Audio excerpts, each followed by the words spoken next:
అయ్యా నమస్కారం. ఇక్కడ సూర్య దేవాలయంలో ఈ గొల్లల మామిడాడలో ఉన్నటువంటి ఈ సూర్య దేవాలయంకి ఉన్నటువంటి ప్రత్యేకత, ఈ సూర్య దేవాలయంలో జరిగేటువంటి ఇప్పుడు మాఘమాసాన్ని పురస్కరించుకొని ఇక్కడ స్వామివారికి జరిగేటువంటి ఉత్సవాలు ఏమేమి జరుగుతాయి అన్నటువంటి విషయాన్ని మాకు కొంత తెలియజేయండి దయచేసి. నమస్కారం అండి అయ్యా. జై శ్రీమన్నారాయణ. పెదపూర్ మండలం గొల్లల మామిడాడ గ్రామంలో వేయించేసినటువంటి శ్రీ ఉషా పద్మిని ఛాయా సౌజ్ఞా సమేత శ్రీ సూర్యనారాయణ స్వామి వారి దేవస్థానం 1902 జూన్ 18లో ప్రతిష్ట చేయడం జరిగింది. నేటికి 122 సంవత్సరాలు ఈ దేవాలయం జరుగుతోంది. ఇక్కడ దక్షిణ భారతదేశంలోనే ఏకైక శ్రీ వైష్ణవ సాంప్రదాయబద్ధంలో సూర్యక్షేత్రం ఉందంటే అది మనకి ఈ గొల్లల మామిడాడ సూర్యక్షేత్రంగానే ప్రప్రథంగా చెప్పుకోవచ్చు. ఇక్కడ స్వామివారికి పాంచరాతాగమోక్త ప్రకారంగా శ్రీవారి ప్రతిష్టా మహోత్సవాలు, స్వామివారి కళ్యాణ మహోత్సవాలు, ప్రతి ఉత్సవం కూడా పాంచరాతాగమోక్తంగా నిర్వహించుకోవడం జరుగుతుంటుంది. ఈ స్వామివారికి రథసప్తమి మొదలుకొని మాఘబహుళ పాడ్యమి వరకు కూడా ఈ విశేష ఉత్సవాలు నిర్వహించుకుంటాం. ఈ సంవత్సరం మనకి ఫిబ్రవరి 4వ తారీఖు రథసప్తమి మహోత్సవం అత్యంత వైభవపేతంగా నిర్వహించుకోవడం జరుగుతుంది.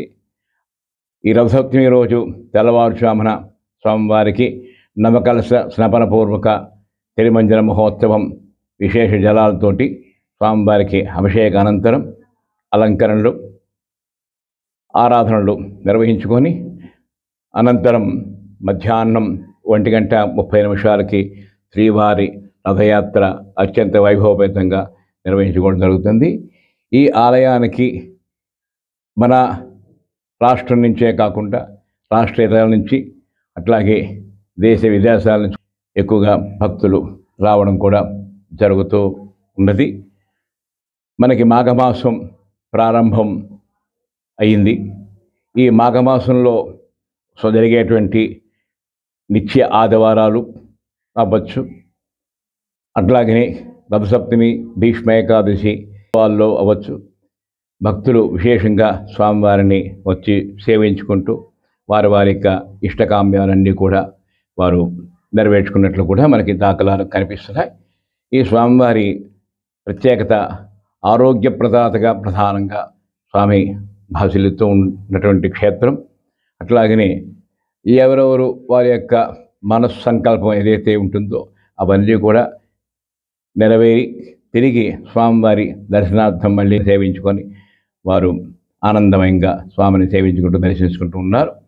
ఈ దేవాలయంలో మనకి మాఘశుద్ధ ఏకాదశి అనగా భీష్మ ఏకాదశి రోజున శ్రీవారి కళ్యాణ మహోత్సవం అత్యంత వైభవపేతంగా నిర్వహించడం జరుగుతుంది. పగలు రథయాత్ర కూడా నిర్వహించుకుంటాం. తదుపరి స్వామి ఆలయానికి చేరుకున్న తర్వాత రాత్రి 7 గంటలకి ఉషా పద్మిని ఛాయా సౌజ్ఞా సమేత శ్రీ సూర్యనారాయణ స్వామి వారికి కళ్యాణ మహోత్సవాన్ని అత్యంత వైభవపేతంగా నిర్వహించడం జరుగుతుంది. ఒక పక్క ఈ నృత్య గీతాది మంగళ వాయిద్యములు, అట్లే ఈ వేద మంత్రాల స్వస్తివాచిక మంత్రముల మధ్య శ్రీవారి కళ్యాణ మహోత్సవం ప్రారంభించుకోవడం జరుగుతుంది.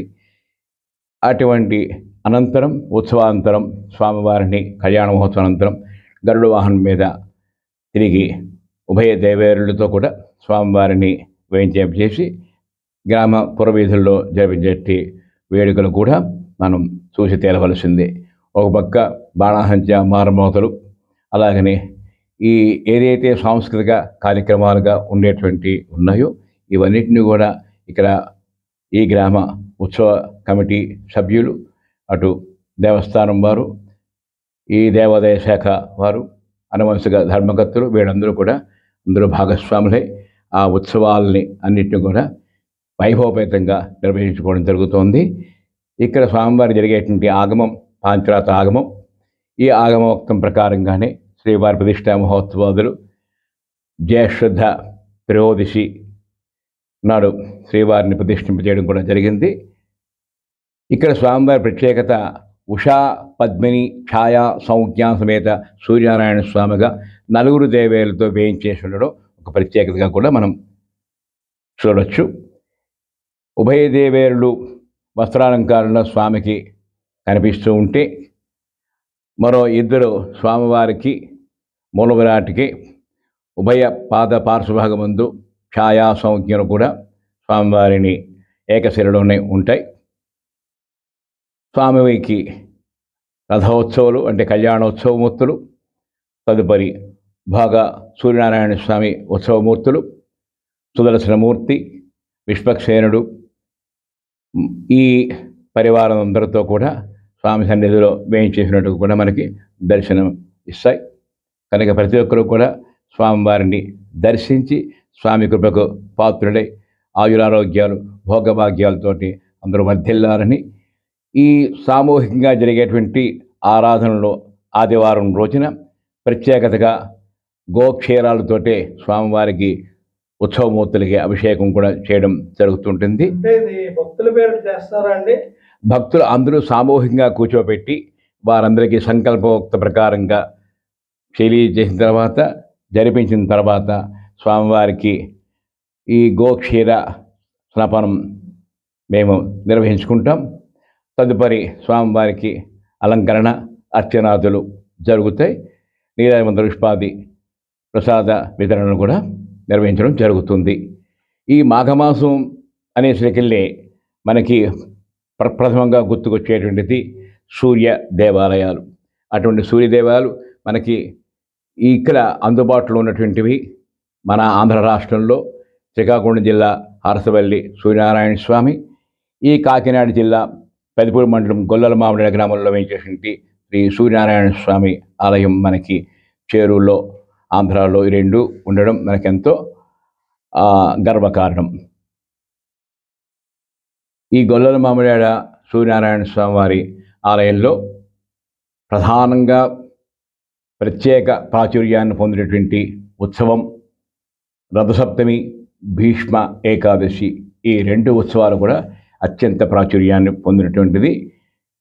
ఈ ఉత్సవాలు తిలకించడానికి మన దేశం నుంచే కాకుండా దేశేతర నుంచి కూడా భక్తులు విశేష సంఖ్యలో కూడా ఇటు స్వామిని సేవించుకోవడానికి వస్తూ ఉంటారు.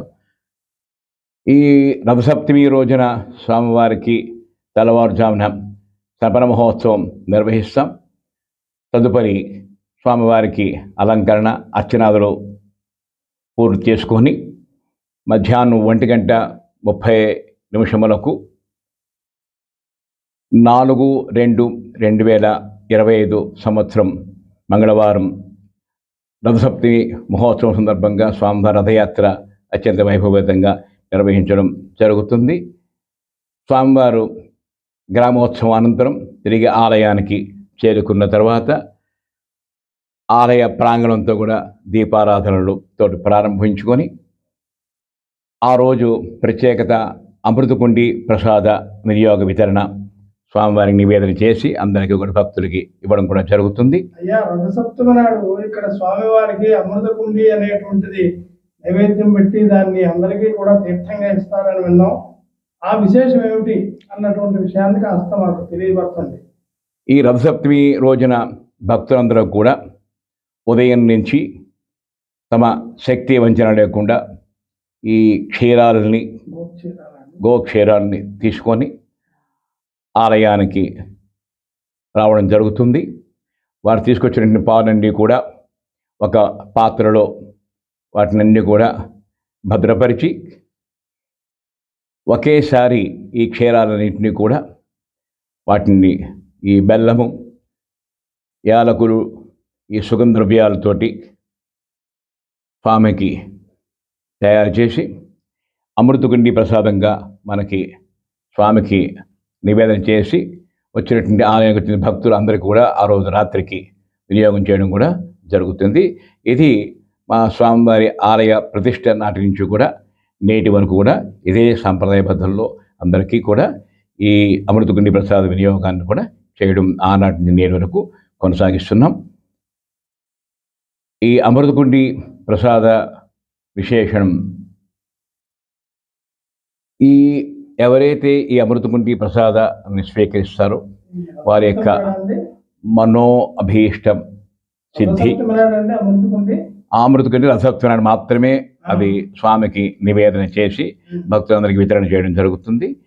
ఈ గోక్షీరం, ఈ బెల్లము, ఈ సుగంధద్రవ్యాలుగా ఉన్నటువంటి యాలకులు, ఘనసారం, వీటన్నిటి కూడా వీటిలో మిశ్రమం చేసి ఏకపాత్రలో వాటినన్నింటిని కూడా మరిగించి అలా తయారు చేసేటువంటి ఆ క్షీరములు స్వామివారికి నివేదన చేసి భక్తులు వినియోగం చేస్తాం. ఈ ప్రసాదంలో ప్రత్యేకతగా మనకి ఏంటంటే ఆరోగ్య సూత్రం ఎంతో ఇమిడి ఉన్నది. అలాగనే మన ఏదైతే భావనతో మనం స్వామిని సేవించుకుంటూ మనం మనసులో చేసుకుంటామో ఆ కోరికలు కూడా అది సత్ఫలాన్ని కూడా ఇవ్వడానికి, ఉదాహరణకి సంతానార్థిక కానీ లేదా ఏదైనా ఉన్నత భావాల్లో ఈ అమృత ప్రసాదంలో ప్రధాన పాత్రగా అది సంతానం కావచ్చు, విద్య కావచ్చు, విదేశ యానములు కావచ్చు, అది ఏదంటే అవ్వచ్చు. కానీ దాని అన్నింటినీ పొందడానికి ఈ భగవత్ నివేదిత ప్రసాదం ఏదైతే ఉందో దానిని స్వీకరించి ఆ మనసులో భావన చేసుకుంటూ స్వీకరిస్తే తప్పకుండా అది సత్ఫలాన్ని మనకి అందిస్తుందని కూడా మా పూర్వుల నుంచి కూడా ఇది తెలియజేయడం కూడా జరుగుతోంది. తప్పకుండా ఈ అమృత ఈ కుండి ప్రసాదాన్ని కూడా అడిగి మరి మనం తీసుకోవాలని కూడా మన పెద్దలు తెలియజేస్తారు. అంటే ఒక్క బిందు మానగా మన జీవం మీద మనం లోపలికి తీసుకోగలిగినట్టయితే అది అనంత ఫలాన్ని ఇస్తుందని కూడా మనకి తెలియజేస్తుంది.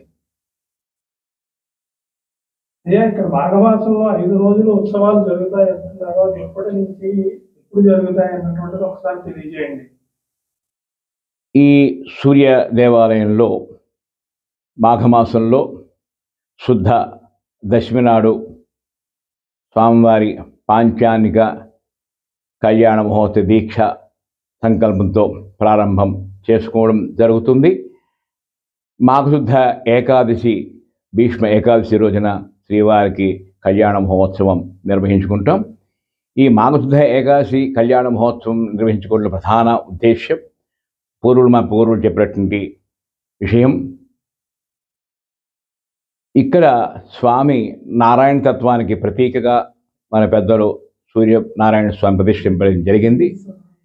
ఈ సవిత్రు మండలాంతివర్త్య నారాయణుడు సూర్యనారాయణుడిగా తెలియజేసినటువంటి ఏదైతే ఉందో ఆ ప్రమాణాన్ని ఆధారంగా చేసుకుంటూ ఇక్కడ విష్ణువుకి ఏకాదశి అత్యంత ప్రాధాన్యత, అట్లాగే సూర్యుడికి మాఘమాసం ప్రాధాన్యత.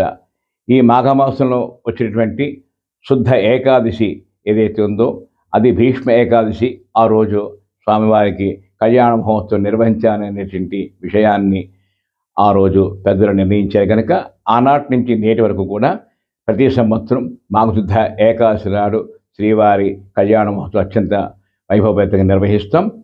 ఈ భీష్మ ఏకాదశి నాడు తెల్లవారుజామున పవిత్ర తుల్యా నది తీరము నుండి ఈ తీర్థాన్ని తీసుకొని ఆలయ ప్రదక్షిణ పూర్వకంగా స్వామివారి ఆలయంలోకి గర్భాలయంలోకి వెళ్ళిన తర్వాత స్వామి నిత్యారాధన కైంకర్యానికి ఈ జలాన్ని ఉపయోగించుకొని ఆరాధన ప్రారంభిస్తాం. తదుపరి మధ్యాహ్నం 1 గంట ప్రాంతంలో స్వామివారి రథయాత్ర, అనగా ఈ సంవత్సరం మనకి 8 ఫిబ్రవరి 2025 మాఘశుద్ధ ఏకాదశి శనివారం వచ్చింది. ఆ రోజు కూడా స్వామికి రథయాత్ర సుమారు ఆలయం నుంచి గర్భాలయం నుంచి స్వామివారిని ఉత్సవమూర్తుల్ని 11-11:30 ప్రాంతంలోనే స్వామివారి రథం మీద వేయించేయడం జరుగుతుంది. 1 గంటకి స్వామి రథయాత్ర ప్రారంభించడం జరుగుతుంది. ఈ రథయాత్ర గ్రామ పురవీధుల్లో నిర్వహించుకొని తిరిగి ఆలయానికి చేరుకున్న తర్వాత ఆ రాత్రికి, అంటే భీష్మ ఏకాదశి నాటి రాత్రి 7 గంటలకి శ్రీవారి కళ్యాణ మహోత్సవం నిర్వహించుకోవడం జరుగుతుంది. కళ్యాణ మహోత్సవం అనంతరం ఈ కళ్యాణ దేవేరులతో కూడినటువంటి సూర్యనారాయణ స్వామి వారిని గరుడ వాహనం మీద వేయించేసి ఆ రాత్రి జరిగేటువంటి ఆ గరుడోత్సవంలో కూడా మనం చూడవలసిందే కానీ అది వర్ణనాతీతంగా ఆ ఉత్సవం అంతా కూడా మనకి కనిపిస్తూ ఉంటుంది. ఎందువల్ల అంటే ఒక పక్క నృత్య గీతాది మంగళ వాయిద్యాలు, మరో పక్క ఈ బాణాసంచ విన్యాసాలు, అలాగని మన సాంస్కృతికమైనటువంటి కార్యక్రమాలు ఏవైతే మనకి పెద్దల నాటి నుంచి నిర్వహించుకుంటున్నామో వాటినన్నింటినీ కూడా ఈ ఉత్సవాల్లో అంతర్భాగంగా వాటిని నడిపించుకుంటూ స్వామి రథయాత్ర ముందుకు సాగుతూ ఉంటే మనకి ఆ చూసేటువంటి కళ్ళకి ఎలా ఉంటుందంటే ఈ భూమికి దిగి వచ్చిందా మనకి వైకుంఠం అనేటువంటి భావన కూడా మనకి స్వామివారిని తిలకిస్తున్నప్పుడు సేవించుకునేటప్పుడు భావన ప్రతి ఒక్కరికి కూడా కలుగుతూ ఉంటుంది. కనుక ఆ ఉత్సవంలో స్వామివారిని అందరూ దర్శించి స్వామిని యొక్క కృపకు పాత్రులై ఆయురారోగ్యాలతో ఉండాలని అనేక మంగళాశాసనం తెలియజేస్తున్నాం. తదుపరి 5 రోజుల ఉత్సవం కళ్యాణ మహోత్సవం చెప్పాం కదా. 3వ రోజు సదస్య మహోత్సవంగా కూడా నిర్వహించుకుంటాం. 5వ రోజు తీర్థ నక్షత్రం అని చెప్పి స్వామివారికి వసంత ఉత్సవం, కంకణ విసర్జన, మహాపూర్ణావతి కార్యక్రమాలు నిర్వహించుకొని మాఘబహుళ పాడ్యమ నాడు శ్రీవారికి శ్రీ పుష్పయాగ మహోత్సవం, అది ఊంజలి సేవ అని చెప్పి చేస్తారు. అది స్వామివారికి ప్రత్యేకంగా ఏర్పాటు చేసినటువంటి ఈ దర్పణ మందిరం అంటే అద్దాల మందిరంలో ఈ శయన ఉత్సవ వేడుకలు నిర్వహించుకుంటాం. అప్పుడు కూడా స్వామివారికి ద్వాదశ కాలార్చన అని చెప్పి మనకి 12 విధములుగా ఉండేటువంటి 12 సార్లు స్వామికి ఈ ఆరాధన నిర్వహించుకోవడం, ఒక్కొక్క విశేష నివేదన స్వామికి నిర్వహించడం, మరల అర్చన, ఈ రీతిగా 12 పర్యాయములుగా స్వామికి ఆరాధన కూడా జరిగి తదుపరి ఈ వచ్చినటువంటి భక్తులు అందరూ కూడా ఏదైతే మనం క్షీరం అంటే శయన మందిరంలో మనకు ఇచ్చే స్వామి నివేదిత క్షీరం ఉందో ఆ క్షీరాన్ని అందరూ కూడా ఇవ్వడం జరుగుతుంది. ఈ శయన మందిరంలో ఉన్నటువంటి స్వామిని సేవిస్తూ ఉన్నట్టయితే మనకు కలిగేటువంటి భ్రాంతి మన ఇళ్లల్లో కూడా ఇటువంటి ఉంజల ఊగాలి అనేటువంటి భావన కూడా ప్రతి ఒక్కరికి గోచరిస్తుంది. ఎందువల్లంటే సంతానాన్ని కోరుతున్నాడు అనేటువంటి ప్రత్యేకత అక్కడ ఆ ఉంజల ద్వారా మనకి కనిపించేటువంటి సత్యం. ఆ సంతానార్థిగా ఎవరైతే మనకు భావన చేసుకొని వాళ్ళు చేస్తున్నారో, లేదు సంతానం పొందాలని భావిస్తున్నారో వారికి ఎవరైతే ఆ దంపతులుగా ఉన్నటువంటి వారు వచ్చి నవదంపతులు అవ్వచ్చు, సంతానం ఇంకా లేటుగా ఉన్నటువంటి వాళ్ళు అవ్వచ్చు, వీళ్ళందరూ కూడా వచ్చి స్వామి యొక్క ఉంజల సేవలో పాల్గొని స్వామి ఆ ప్రసాదంగా చెప్పిన క్షీరాన్ని స్వీకరించి ఉంటారో వారికి తప్పకుండా సత్సంతానం కలిగి ఆనందంగా ఈ సుఖశాంతులతోటి విరాజిల్లుతుంటారని కూడా ఒక ప్రతీకగా మనకి ఈ ఆలయంలో కూడా ఉన్నది. ఇది స్వామివారి 5 రోజులు ఉత్సవ వైభవం. కనుక ప్రతి ఒక్కరు కూడా ఈ ఉత్సవాల్లో వచ్చి స్వామిని దర్శించి స్వామి కృపకు పాత్రులవ్వాలని అనేక మంగళాశాసనాలు తెలియచేసుకుంటున్నాం. ఇక్కడ ఈ దేవాలయంలో వంశపరంపర ధర్మకర్తలుగా కొవ్వూరి బసీరుడి గారి వంశస్థులే నేటికి వారి పరంపరలో శ్రీనివాస బాలకృష్ణారెడ్డి గారు ప్రస్తుతం ఈ దేవాలయానికి వంశపారంపర్య ధర్మకర్తలుగా కొనసాగుతున్నారు. అట్లే శ్రీవారి యొక్క ఆరాధనలో కూడా రేజేటి వారి వంశస్థులు అంటే రేజేటి రంగాచార్యుడు వారు ఈ స్వామివారిని ప్రతిష్టా మహోత్సవాన్ని 2 జూన్ 18లో నిర్వహించడం జరిగింది. అదే పరంపరలో నేటికి 4వ తరంగా ఉన్నటువంటి నేను కెన వెంకట నరసింహాచార్యులు రేజేటి ఆ పరంపరలో స్వామి ఆరాధన కొనసాగిస్తూ ఉన్నాం. కనుక ఇటు ఆలయ ధర్మకర్తలు కానీ లేదా ఈ ఆలయ వంశ పారంపర్య అర్చకులుగా ఉన్నటువంటి మా కుటుంబం కానీ ఇటు గ్రామంలో ఉన్నటువంటి పెద్దలు పౌరులు ప్రతి ఒక్కరూ కూడా ఈ ఉత్సవాల్లో అందరూ భాగస్వాములై స్వామి ఉత్సవ వేడుకల్లో ఎటువంటి ఇబ్బందులు లేకుండా అటు దేవాదాయ శాఖ, ఇటు వంశపారంపర్య ధర్మకర్తలు, ఇటు గ్రామ పెద్దలు, గ్రామ పౌరులు ప్రతి ఒక్కరూ కూడా ఇందులో భాగస్వాములే ఈ ఉత్సవాలను నిర్వహించుకుంటారు. అంచేత దినదినాభివృద్ధిగా ఆ రోజు అన్నట్టుగా ప్రతి సంవత్సరం కూడా ఆ ఉత్సవ ప్రత్యేకత అందరికీ కూడా ఎంతో వైభవాన్ని చేయగలిగే స్థితిని ఆ సూర్యనారాయణ స్వామి వారే వారందరికీ కూడా ప్రసాదిస్తున్నాడు అనడానికి కూడా తార్కాణమే ఈ స్వామివారికి జరిగేటువంటి ఉత్సవ ప్రాధాన్యతలో కలిగేటువంటి ఆంతర్యం కనుక అటువంటి స్థితిని గ్రామ పెద్దలు ఆనాడే మనకి ఏర్పాటు చేసి ఉంచారు. అంచేత ఈ దేవాదాయ ధర్మాదాయ శాఖలో 6B టెంపుల్గా ఇది నమోదైంది. ఇక్కడ కూడా దేవాదాయ ధర్మాదాయ శాఖ కార్యనిర్వాహక గారు కూడా ఇక్కడ ఆలయానికి నిర్వహించడం కూడా ఉంటుంది. అయితే అటు దేవాదాయ తరపుగా ఉండేటువంటి కార్యనిర్వాహక గారు, ఇటు వంశపార ధర్మకర్తలు, గ్రామ పెద్దలు, ఈ ఉత్సవ కమిటీ సభ్యులు, గ్రామ పౌరులు వీరందరూ కూడా ఏకంగా అంటే ఏకస్తులై ఈ ఉత్సవాలన్నీ నిర్వహించుకుంటారు. కనుక ఎటువంటి విపత్తులు రాకుండా అందరూ ఆనందమయంగా ఉండేటువంటి స్థితిలో ప్రతి సంవత్సరం ఒక ప్రత్యేకతను ఆ ఉత్సవంలో చూపిస్తూ అందరికీ కూడా ఆనందాన్ని కలిగిస్తూ ఈ ఉత్సవం ఇలాగా కొనసాగేటువంటి దీర్ఘ ప్రణాళికగా కూడా వాళ్ళు ఒక ప్రత్యేకతను అందరూ కూడా సాధించుకున్నారు. కనుక నిర్విఘ్నంగా ఆ ఉత్సవాలన్నీ కూడా వాళ్ళు నిర్వహించుకుంటూ అటు పెద్దల మన్నలు, ఇటు గ్రామ మన్నలు, అందరి తాలూకు అధికారులు మరి అందరి తాలూకు మన్నలు పొందుతూ వారు ఉత్సవాలు నిర్వహించుకుంటున్నలో అతిశయోక్తి లేదు. కనుక ప్రతి ఒక్కరు కూడా భక్తులు వచ్చి స్వామివారిని సేవించుకొని స్వామి కృపకు పాత్రలు అవుతారని అనేక మంగళాశాసనం తెలియచేస్తూ ఈ అవకాశం ఇచ్చినటువంటి ఈ ప్రసార మాధ్యమాల ద్వారా వీక్షణ చేస్తున్నటువంటి భక్తులు అందరికీ కూడా అనేక మంగళాశాసనం తెలియచేస్తూ జై శ్రీమన్నారాయణ. ఈ దేవాలయాన్ని చేరుకోవడానికి మనకి కాకినాడ నుంచి, రాజమండ్రి నుంచి, సామర్లకోట నుంచి, రామచంద్రపురం నుంచి ఇటు రైలు మార్గంగా చేరుకోవాలన్నప్పుడు కాకినాడ, రాజమండ్రి, సామర్లకోట, బస్సు మార్గాల ద్వారా చేరుకోవాలన్నప్పుడు సామర్లకోటకి ఈ రైల్వే స్టేషన్కి ఎదురుగా ఉన్నదే ఈ కాంప్లెక్స్ ఆర్టీసీ డిపో. అక్కడి నుంచి కూడా బస్సు మార్గాల ద్వారా మనం దేవాలయానికి రావడానికి అవకాశాలు ఉండేటువంటి బస్సు మార్గాలు కూడా ఉన్నాయి. అలాగనే రామచంద్రపురం నుంచి కూడా రావడానికి ఉన్నాయి. అయితే ప్రధానంగా ఈ గొల్లల మామిడాడ కేంద్రం సుమారు ఈ గ్రామాలతోటి సన్నిహిత సంబంధం ఒక సుమారుగా 20 కిలోమీటర్లు మధ్యస్థంలోనే ఈ దేవాలయం ఇప్పుడు చెప్పుకున్నటువంటి గ్రామాలకి, ఈ పట్టణాలకి చేరువలో ఉంది. కాకినాడ సామర్లకోట 20 కిలోమీటర్లు, సుమారుగా 20 కిలోమీటర్లుగా మనం చెప్పుకోవచ్చు. అయితే మనం కొంచెం రాజమండ్రి దూరం పెరగచ్చు.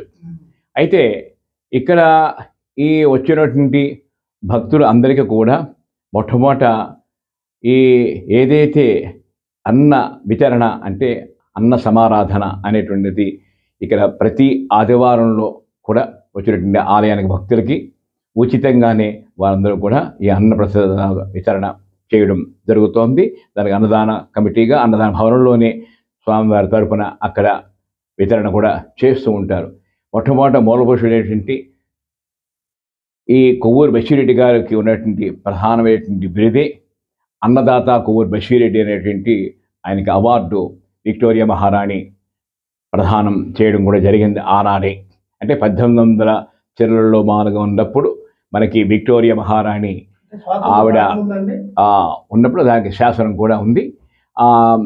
ప్రమాణపత్రంగా ఏదైతే ఉందో ఆయనకి ఎక్కడ చూసినా సరే బషీరెడ్డి గారి తాలూకా పేరు అన్నదానానికి ప్రత్యేకతగా కనిపిస్తూ ఉంటే అప్పుడు ఏమిటి అనే ఆలోచిస్తే ఆవిడ ఇచ్చేటువంటి ఒక మహత్తరమైనటువంటి సందేశం ఏమిటంటే అన్నదాత కొవ్వూరు బషీరెడ్డి అనేటువంటి ఒక ప్రశంసా పత్రాన్ని కూడా ఆవిడ విడుదల చేయడం జరిగింది. ఇప్పటికీ మనకి సామర్లకోటలో రైల్వే స్టేషన్గా ఆపోజిట్లో బషీరెడ్డి చౌట్రీ అని ఉంది. అందులో దాన్ని భద్రపరిచినట్టుగా కూడా మనకి దాఖలాలు ఉన్నాయి. ఈ బషీరెడ్డి గారు మార్కెట్లో కూడా బషీరెడ్డి చౌట్రీని కూడా నిర్మించడం జరిగింది. అలాగనే ఈ గొల్లల మామిడాడ గ్రామంలో ఈ సూర్యనారాయణ స్వామి వారిని ఈ ప్రధానంగా ప్రతిష్ఠ చేయడానికి మూలంగా ఆయన ప్రధాన కారకులుగా, ప్రతిష్టాపకులుగా మా ముత్తాత గారైనటువంటి శ్రీమాన్ రేజేటి రంగాచార్య వారి ఆధ్వర్యంలో ఈ ప్రతిష్టా మహోత్సవం నిర్వహించడం, దానికి బషీరెడ్డి గారు ఆయన చేత ప్రతిష్ఠింపబడడం కూడా ఇక్కడ జరిగింది. అయితే ఈ అదే స్ఫూర్తిని మా గ్రామస్తులు ప్రధానంగా తీసుకుంటూ ఇక్కడ కూడా స్వామివారికి ఎప్పుడూ కూడా ఈ అన్నదానం అనేటువంటిది ఏ చిన్న కార్యక్రమం చేసుకున్నా దాంట్లో ప్రధాన పాత్ర ఈ అన్నదానం ప్రధానంగా ఉండి తీరవలసింది అనేటువంటి ఒక ప్రత్యేకతగా చేస్తూ అందరికీ కూడా ఈ ఈ అన్నప్రసాద వితరణ కూడా కార్యక్రమాన్ని చేస్తున్నారు. కనుక ఆ రోజు వచ్చినటువంటి ఆదివారాలు అవ్వచ్చు, ఉత్సవాల్లో అవ్వచ్చు, ఈ మాఘమాసంలో వచ్చేటువంటి ఆదివారాలు, మాఘమాసంలో వచ్చేటువంటి ఉత్సవాల్లో కూడా ఇంకా అధిక సంఖ్యలో భక్తులు ఈ అన్నప్రసాద స్వీకరించడానికి అనువుగా ఎంతో ఆధునిక సదుపాయాలన్నీ కల్పించి వారందరూ కూడా అన్నదానాన్ని ఉచితంగా అందిస్తూ ఈ అందరికీ కూడా ఆ ప్రసాద స్వీకరణ అనంతరం భక్తుల్లో కనిపించే మనోభావం పైకి చెప్పుతున్నది, మేము వింటున్నది ఏంటంటే అన్నదాత సుఖీభవ అనేటువంటి భావన ప్రతి ఒక్కరికి కూడా అది ఆబాల గోపాలం వరకు కూడా ఈ మాట, ఈ ప్రసాద స్వీకరణ అనంతరం కూడా వారి నోట నుండి వచ్చేటువంటి ప్రధానమైన మాటగా కూడా ఇక్కడ ప్రత్యేకతగా కనిపిస్తోంది. ఎందువల్ల అంటే ఎన్ని మనం చేసినా ఆ ఆహారం అందించి ఆ ఆహారం తిన్న తర్వాత దానిని ఆ ఆనందాన్ని ఈ రూపంగా అన్నదాత సుఖీభవ అనేటువంటి భావన వస్తుంది తప్ప వేరొక భావన మన ఎవరికి కూడా రాదనేదానికి కూడా మనకి ప్రత్యక్షంగా ఈ అన్నదాన సమారాధనలో మనం చూడవచ్చు. ప్రత్యక్షంగా కూడా అక్కడ లైవ్లో మనం ఆ వితరణ జరుగుతున్నప్పుడు కూడా భక్తులతో మనం పాల్గొన్నప్పుడు వాళ్ళతో వాళ్ళు మాట్లాడించినప్పుడు ఈ విషయం బహిర్గతం అవుతుంది. కనుక ఆ స్ఫూర్తిని వాళ్ళు అలాగా దినదినాభివృద్ధి చేసుకుంటూ ఈ ఉత్సవాల్లో ఈ అన్నదాన వితరణ నిత్యంలో ఆదివారాల్లో అన్నదాన వితరణ కూడా ఈ ఆలయంలో నిర్వహించుకోవడం కూడా జరుగుతోంది.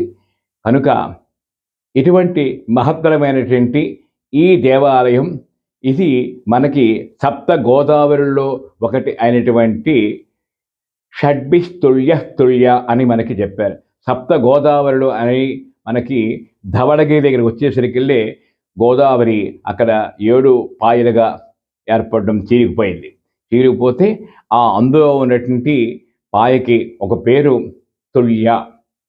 ఆ తుల్య ఈ గ్రామానికి అంతర్వాహిని అయి ప్రవహిస్తూ కాకినాడ దగ్గర చొల్లంగిలో ఇది సాగర సంగమం జరుగుతోంది. బహిర్గతమైన ప్రదేశమే చొల్లంగి. మొన్న ఈ మాఘమాసానికి ప్రారంభానికి ముందు అమావాస్యే చొల్లంగి అమావాస్యగా కూడా ఈ ప్రాంతంలో నానుడి ఉంటుంది. అటువంటి ఈ తుల్యా నది తీరముందు వేయించేసినటువంటి ఈ సూర్యనారాయణ స్వామి ఆలయం దానికి ప్రాచుర్యాన్ని మరింత సంతరించుకున్నది. అట్టి దేవాలయాన్ని మనం ప్రత్యక్షంగా వెళ్ళి దర్శించి స్వామిని సేవిస్తే కానీ ఈ భావన కేవలం అడిగితే చెప్పినట్టు కాకుండా మనం ప్రత్యక్ష అనుభూతి కలగాలంటే మనం వెళ్ళాలి, స్వామిని సేవించాలి. అప్పుడు స్వామి తాలూకా అనుభూతిని మనం పొందగలిగే స్థితిని ఆలయ సందర్శనలో ప్రధాన ఉద్దేశమే. మన ఆలయ సందర్శనలో ఉండే ప్రధాన పాత్ర ప్రతి ఒక్కరు కూడా ప్రతి చోట ఉండేటువంటి ఆ ప్రధాన ఆలయాలు ఏవైతే ఉన్నాయో వాటిని మనం సేవించుకున్నట్లయితే ఆ వైభవం, అక్కడ స్థల ప్రభావం మనకి తప్పకుండా ఉంటుంది. ఈ గొల్లల మామిడాడ అనేటువంటి పేరు కొల్లలుగా ఆంధ్ర తోటలతో నిండి ఉండేటువంటి ప్రదేశంగా ఒక భావం. అలాగనే గొల్లల వాడ అంటే గొల్లలు అధికంగా ఉండేటువంటి వాడ అని, అంటే గ్రామం వాడ. కాలగర్భంలో ఆ వాడే డాడ అంటే గొల్లల మామిడాడగా మనకి ఇప్పుడు వర్తమానంలో తెలియజేస్తుంది. అంచేత అటువంటి ఈ గొల్లల మామిడాడిని మన సంస్కృతుల్లో మనకి తెలియజేసినప్పుడు మధురామంద సత్యనారాయణ గారు ఆంధ్ర కలహ బీజాంకితులు ఆయన గోపాంబరపుర నివాస అని చెప్పి మన సూర్యనారాయణ స్వామి తాలూకా సుప్రభాతాన్ని రచించినటువంటి మహనీయుడు.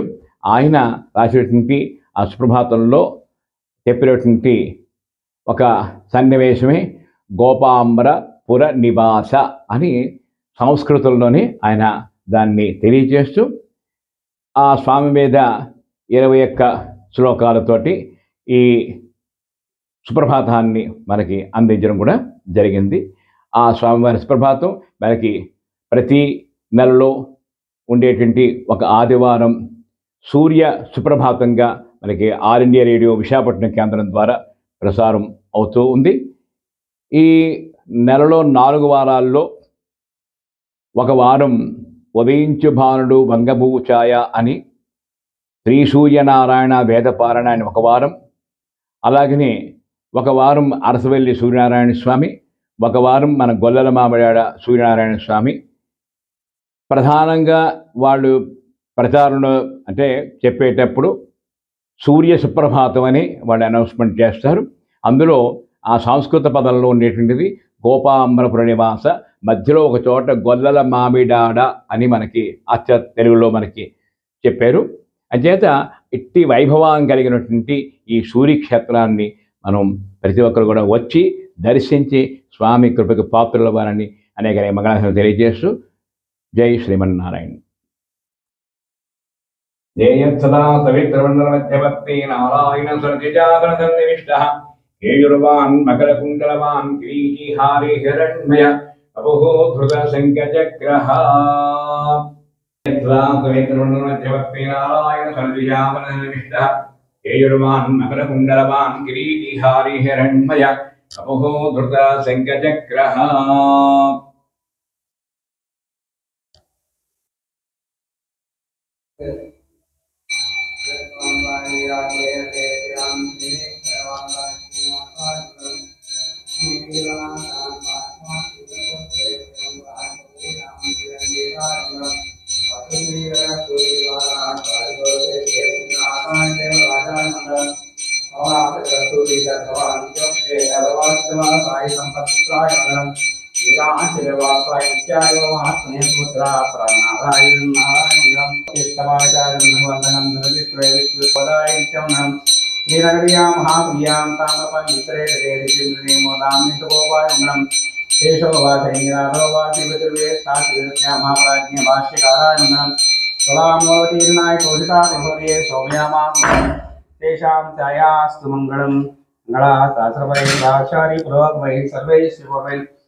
గోవిందా గోవిందా.